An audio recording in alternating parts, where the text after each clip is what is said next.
I already trashed the bottom movie on this list, Halloween Resurrection. If you want more in-depth reasons why I think it sucks, go watch my video for it. Next is Rob Zombie's Halloween 2. First off, this isn't a remake of the original Halloween 2. This is just a sequel to Rob Zombie's remake. I was surprised to find there is a small but vocal minority of people who consider this an unheralded gem. But guess what? They're wrong. This movie flat out sucks, and I hate what they do to Dr. Loomis. They turned him into a tabloid sinking fame whore. If they did this to Donald Pleasance, I might have never watched another Halloween movie again out of protest. Screw this movie and the white horse it rode in on. Next is Halloween: The Curse of Michael Myers. This one's behind-the-scenes drama is actually more interesting than the film itself. There's actually two versions. One is the original so-called producer's cut, and the other is the version that actually got released. I won't separate the two of them because they pretty much suck about equally. The producer's cut is at least more interesting. It's much more plot-driven and relatively bloodless. Too bad the story sucks. It also suggests that Michael raped his own niece Jamie to produce an inbred spawn, which, yeah, I'm glad they didn't stick with that. I know Michael is no Boy Scout, but that's a bit much. This version was hated by the public, so they redid it and got rid of the plot and the talkie-talkie and added some gore. It was nice to see Tommy back as an adult, though Paul Rudd, well, he ain't there yet. There is a really sweet kill here, but really it's a mess whichever version you watch, and the explanation for Michael's motive is retarded. Still, watch it out of curiosity. Halloween 5 is often the film where people say the franchise lost its way, and I agree with the consensus. I don't think it's as bad as everyone says it is, but I agree that it's not very good. Jamie was a big bright spot in the fourth film, but here she's mute, so she never says a word. A lot of people hate the friend who protects her, and true, she's not as good as her sister, who unfortunately died in the beginning here, but I don't really get the hate. The big problem is what they do to Dr. Loomis. Other than Rob Zombie's Halloween 2, which was blasphemy, Dr. Loomis never looks worse than he does here. He's almost as crazy as Michael himself, and he is so deranged he looks like he will literally do anything to stop Michael, even put innocent lives in danger. And Michael cries for some reason, and the Men in Black thing at the end didn't end up amounting to much either. Rob Zombie's Halloween remake is widely hated, and I should hate it myself, considering Halloween is my favorite movie, and I'm a hardcore Michael fanboy, and this screws everything around. But though I agree it's not good, I have to admit it was at least an interesting failure. It tries to explain Michael's madness by showing a young, pre-murders Michael who turned into a killer because of an abusive white trash family and bullies.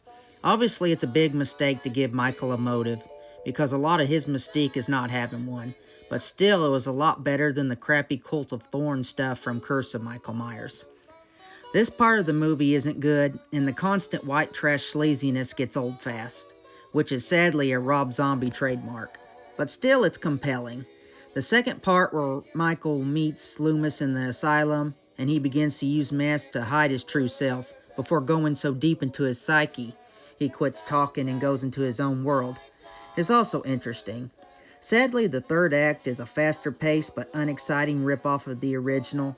It was interesting for him to not hate Laurie, but to actually love her and want to reunite with her instead. But overall, you get 3 mini-movies that don't flow together at all. When I was a kid, Halloween 3 was the redheaded stepchild, often hated more than the bad Michael ones. But time has been very good to this odd little film. After Michael was seemingly dead, the makers wanted to keep the money flowing, so they came up with an interesting idea: to take the series into a Twilight Zone anthology-type franchise, with each new movie being a standalone film. But the film tanked, and Michael's vacation in hell was thankfully cut short. Obviously, this is known as the one without Michael, and a lot of people won't forgive it for that. Now there's a neo-druid cult that wants to take over the world using evil Halloween masks. Kinda reminds me of Goosebumps, actually. I love Goosebumps, by the way. And you also get the catchiest, though somewhat annoying little theme song to boot. These days there's 2 camps of opinions.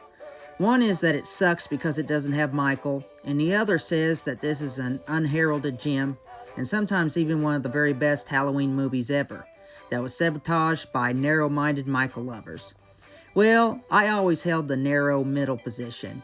I never thought the movie deserved a hate, but I also don't think it deserves to be loved either. It has its problems, and no, the lack of Michael doesn't bother me that much. But overall, it was a nice little eccentric film. Halloween 2018. When it came out, it was rightly regarded as a return to form. I was actually a little underwhelmed the first time I saw it in theaters, but the more I see it over the years, the more it's grown on me. You gotta remember, the series was in dire straits since Halloween 4. There was exactly one good Halloween movie, and a whole bunch of trash in between. This film redeemed the series. To the general public, they think that the David Gordon Green trilogy was a disaster, and this was the only good film in the trilogy. But guess what? I love the trilogy, and this is actually my least favorite of the three. The beginning, where they tried to make a documentary on the now legendary Halloween murders, was a neat twist, though it didn't last long.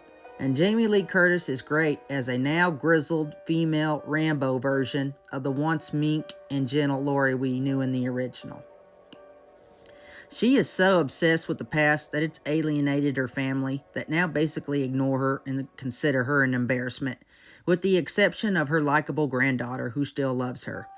This is the first film since Halloween 2 where the Myers mask, which I consider the best horror mask in its prime, didn't suck. In fact, it was really awesome here. More dirty and aged, but with tons of character. A lot has been said about Nick Castle coming back to play Michael for the first time since the original, and obviously he was always the best Michael. But this is mostly a publicity stunt.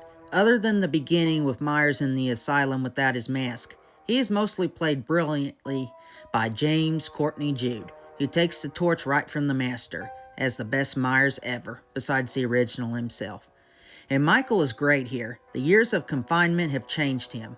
Those of you who are familiar with the Ted Bundy story, by the way, check out my video on Bundy, will know that Bundy broke out of prison and proceeded to become much worse than he ever was, making his early exploits seem tame in comparison. Well, now Michael is now as brutal as Jason was. Before, he was more interested in causing dread in his victims and screwing with them psychologically than making them suffer. But here he gleefully tortures them. He's so much more brutal, it's like he's an entire different character.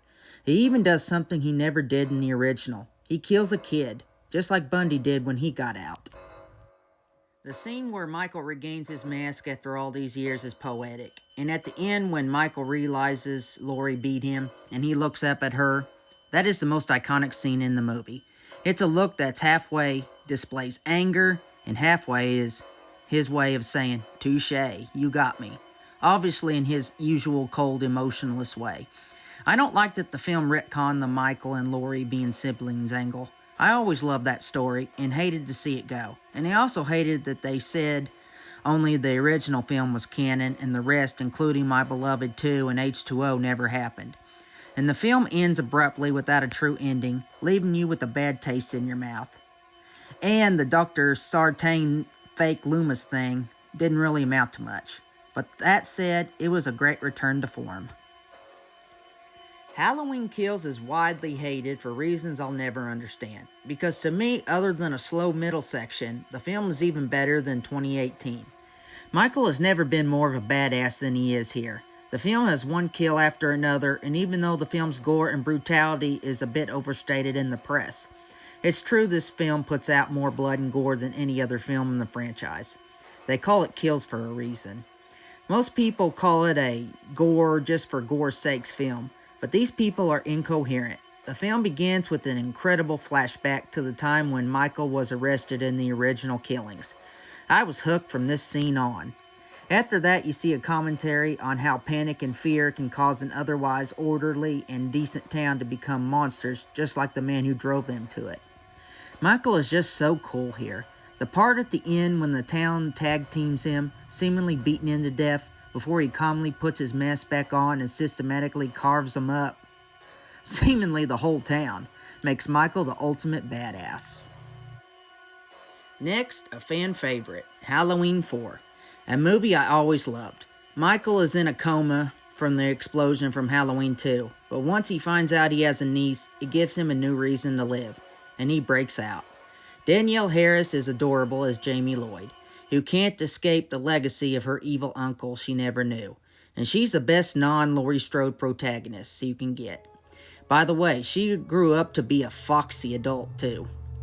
The film is tons of fun, and the ending is genuinely disturbing, hinting that Michael's evil will never die, even if Michael himself isn't around to wield it. The biggest flaw is the mask. My God, it's hideous. The ugliest mask in a franchise of ugly masks.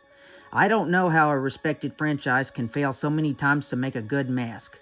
From Halloween 2 to David Gordon Green, there's not a single decent looking mask, and this mask is the worst one ever. Luckily, that's the only flaw in this gem.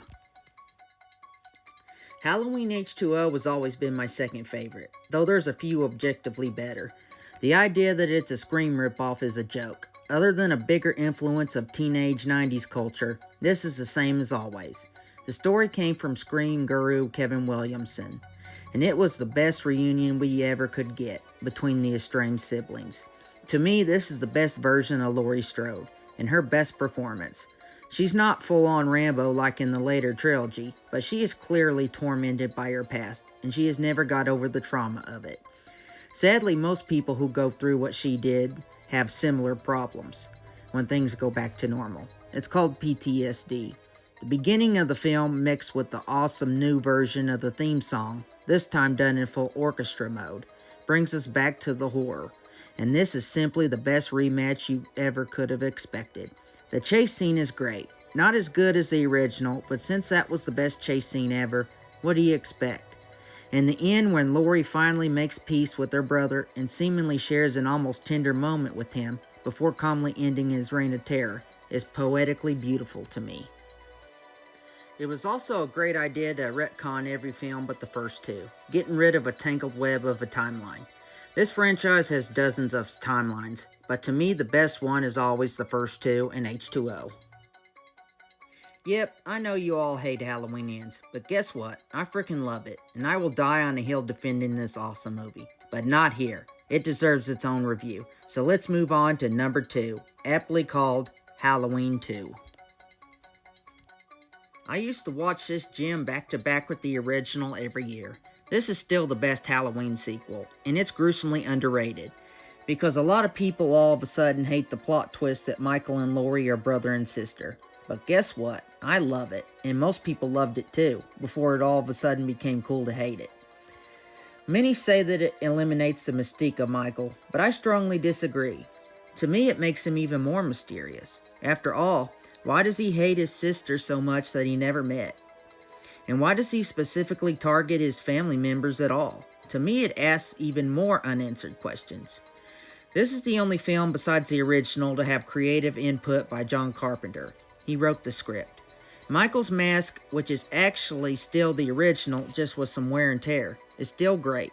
And the film started to become influenced by the very films they influenced in the first place. The first film was all suspense and was essentially bloodless. But here the film mimics Friday the 13th by adding gore to the proceedings, which was a huge plus. Many don't like that Laurie just spends the whole movie in a hospital, but where did they expect her to go? This film takes place exactly on the same night as the original, so naturally she would be there, since she took such a beating in the original. And it's cool to see Michael slowly but surely working his way through the hospital. And the musical score is almost as good as the original, and honestly is much more creepy and ominous. It's now a more gothic, almost prog rockified version of the original theme, and it's awesome. The climax is incredible, making Dr. Loomis the ultimate martyr. And yeah, I like the Mr. Sandman song at the end. It seems out of place, but it actually adds a lot of cute charm. Sorry to get off topic, but it's always irritated me that Michael just easily got up from basically being fried alive. Granted, it made the series keep going, so it was nice in the end, and I know that it's the land of make-believe. But how in the hell did Michael survive the explosion? You can say, yeah, he's supernatural, but Dr. Loomis survived it too, and he was even closer to the explosion. And we all know he's not supernatural. All he got was a limp and a slight burn mark on his face. And Michael got his eyes blown out, but now all of a sudden his eyes are better than ever and he's just slightly burned himself. It's unrealistic. It's pointless to tell you what my favorite and my number one choice is, because frankly this film defined my childhood. Not only is it my favorite horror film, but it's also my favorite movie, period. To me, it's not just the best slasher film, but it's also the film that got the slasher boom going. This film is almost as immortal as Michael himself. See you later on the Hillbilly Review channel, and happy Halloween.